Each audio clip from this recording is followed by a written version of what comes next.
meu querido irmão de Arcadas. De coração e de sangue. De coração e de sangue. É um prazer estar com você aqui para falar da Associação de Antigos Alunos das Arcadas. E ao fazê-lo, ao falar sobre esse assunto, nós não podemos deixar de falar do Folha Dobrada, que é um periódico, né? É um periódico, são 4 edições por ano. Isso. Falar das publicações que a associação tem feito, para lembrar, a partir dessas publicações, que você preside talvez a associação politicamente mais influente do país. E perenemente influente. Uma instituição do país. Porque nós estamos falando de quê? De 13 presidentes? É isso? 13 presidentes. Ou seja, entre nós, membros da Associação dos Ex-Alunos do Largo de São Francisco, que você preside, há vivos e mortos, 13 presidentes, quantos ministros de Estado, quantos prefeitos? Governadores de São Paulo, 44 governadores. E prefeitos da capital, 14. Inclusive o atual. O anterior foi o Haddad, claro, e o atual que é o Bruno Covas. Caramba, como funciona? Explica para nós como é que funciona a associação, quais são os principais projetos da associação e como é que ela, de certa forma, articula essa gente toda e cria reflexão e, de certa forma, influencia ou inspira políticas públicas a partir da proximidade com tanta gente importante e influente para o Brasil. Como é que isso acontece? Olha, Valfrido, eu acho que nós temos que olhar um pouco a nossa raiz. Uhum. Se nós olharmos lá atrás, todos nós passamos pela escola e depois a gente perde um pouco. E eu tenho o dever de ressaltar isso. Eu acho que nós temos 2 fatores importantes que marcam a nossa personalidade. Um é o lado da solidariedade, que foi dado pelo Júlio Frank, que foi um professor alemão que dava aula no curso anexo, porque ele não era advogado, ele era um homem que tinha múltiplas habilidades e era um preparatório que havia na época que a faculdade foi fundada, em 1827, e 2 anos antes as pessoas se preparavam, então tinham humanas e tinham exatas, tinham um pouco de tudo, mas não era o curso do direito propriamente dito. E este homem trouxe para nós a tradição da solidariedade. Claro. Havia já naquela época alunos que vinham de outros estados, porque só havia 2 faculdades no país, a nossa e a de Olinda. E então você tinha os alunos locais, mas São Paulo era uma cidade de 15 mil habitantes. Claro. Então já havia necessidades para ser atendida com a solidariedade. E ele trouxe o exemplo da Burschenschaft, que existe nas universidades alemãs até hoje. A ideia de camaradagem. Camaradagem, né? E também com coisas que nós preservamos até hoje. Hoje, no programa Dote um Aluno, nós preservamos a confidencialidade. Quem dá, ele é identificado, mas quem recebe não é identificado. É um princípio que a Burschenschaft trouxe para nós. Bacana. O outro lado é o lado político. O lado político vem com o Líbero Badaró. Líbero Badaró era também um político italiano, médico, que veio para o Brasil, clinicava ali na rua São José, que depois se tornou a rua Líbero Badaró. Ele foi assassinado, porque ele era republicano, ele não era monarquista. Dizem que, por algum motivo, alguns simpatizantes da monarquia o executaram. Isso marcou os nossos colegas de então e deu esse cunho político. Então, eu acho que a nossa personalidade está marcada por esses 2 traços. Pela ideia de camaradagem e pelo republicanismo. Isso. Não é? Quando você fala de Burschenschaft, você está falando da boa e velha bucha. Exatamente. Não é? Ela ainda existe?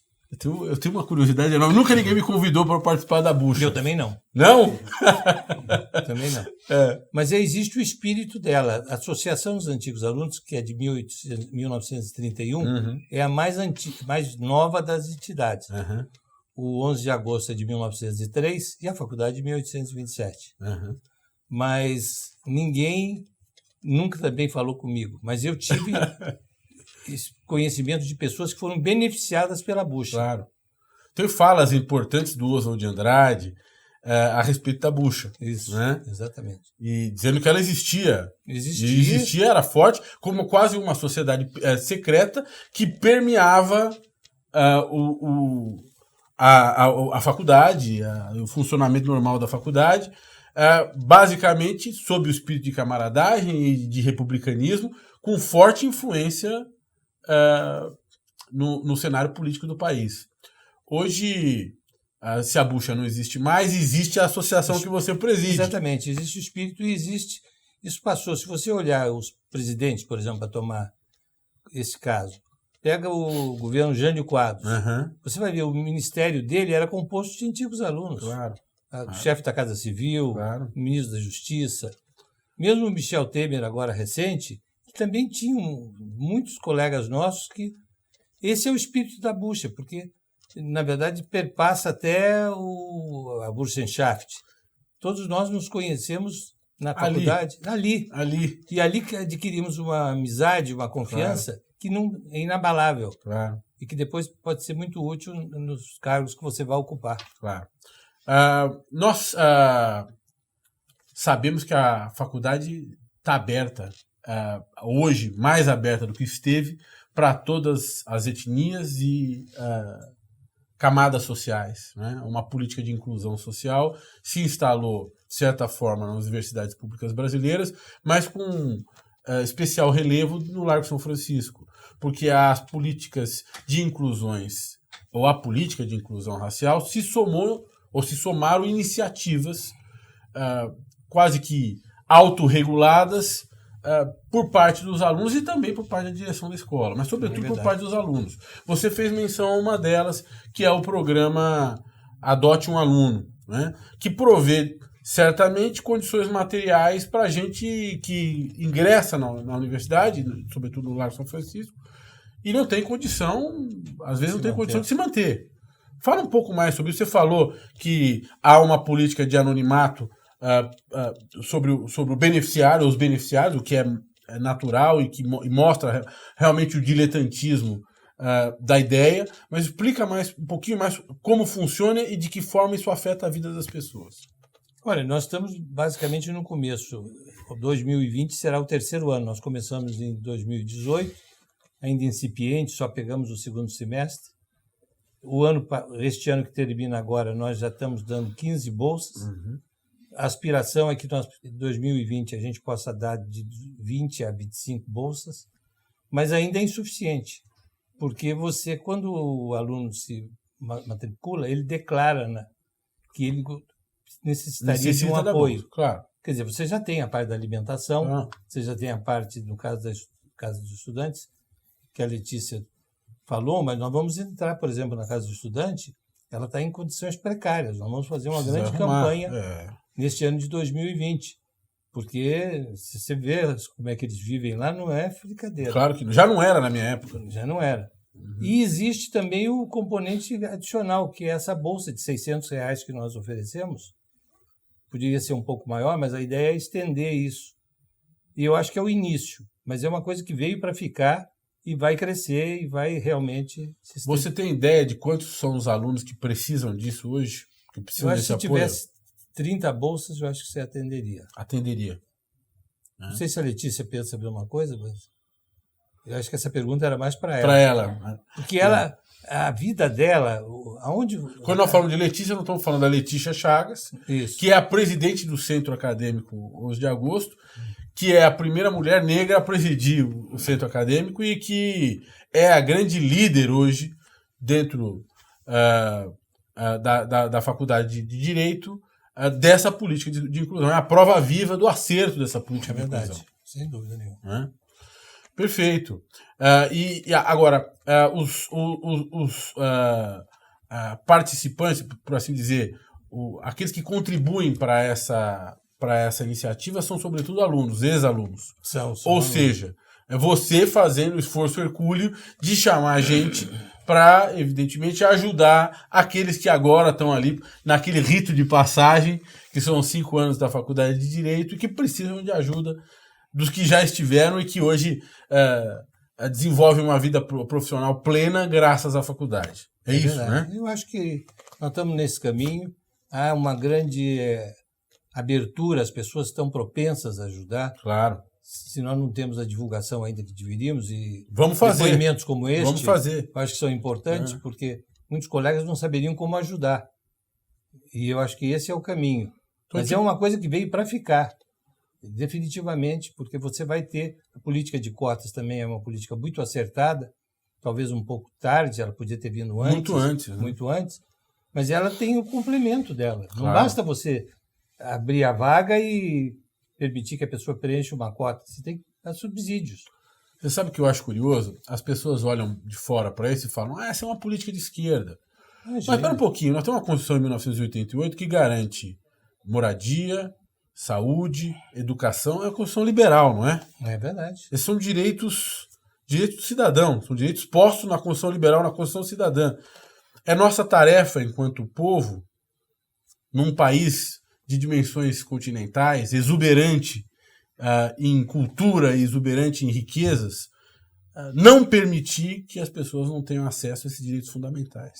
É verdade. Isso não transcende qualquer pensamento ideológico. Isso tem a ver com a ideia de humanidade propriamente. Não acha isso? Acho.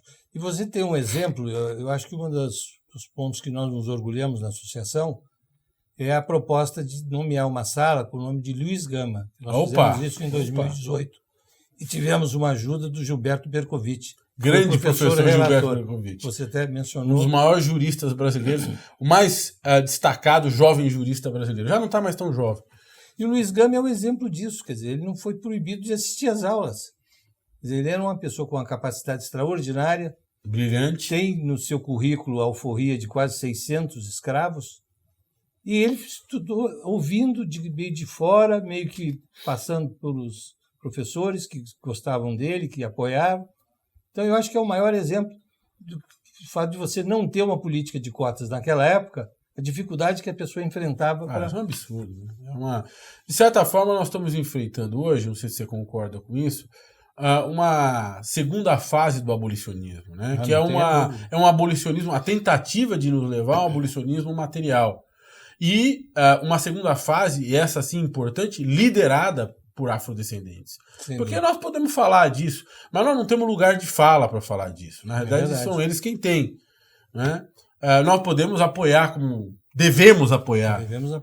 Mas é uma segunda fase importante que leva à materialidade os direitos. Né? Não tenha dúvida. Leva à concreção os direitos. Eu não tenho como te agradecer, meu irmão. E o IRI está aqui aberto para você.